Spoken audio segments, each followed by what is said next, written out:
ధరణి అధికారులు బదిలీ కూడా జరిగింది సార్. ధరణి అధికారులను బదిలీ చేస్తున్నారు కూడా ప్రచురించారు. నిజంగా ఇది చాలా మంచి పరిణామం సార్. రాష్ట్రంలోని లక్షలాది మంది రైతులకు ఎంతో మేలు తెలుస్తుంది ఈ నిర్ణయం. ధరణి అధికారాలు బదిలీ చేయడం ద్వారా అంటే అంతకు ముందు ఏమన్నా అవకతవకలు ఏమన్నా జరిగితే ఇప్పుడు బయటపడే అవకాశం ఉంటుందా సార్ కొత్త అధికారులు రావడం వల్ల? ఖచ్చితంగా ఉంటుంది. ధరణి అధికారాలను కేవలం కలెక్టర్లకు అప్పగించడం ద్వారా కొంతమంది కలెక్టర్లు కోటీశ్వరులు తయారయ్యారు.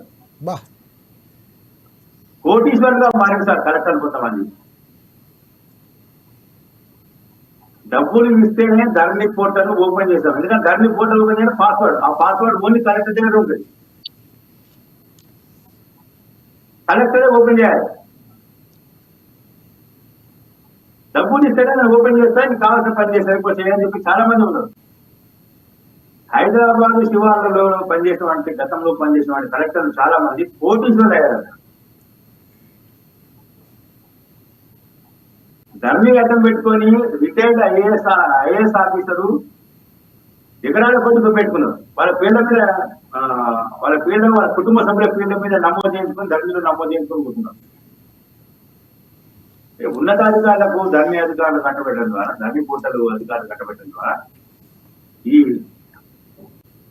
దుర్ఘటనలు జరిగినాయి.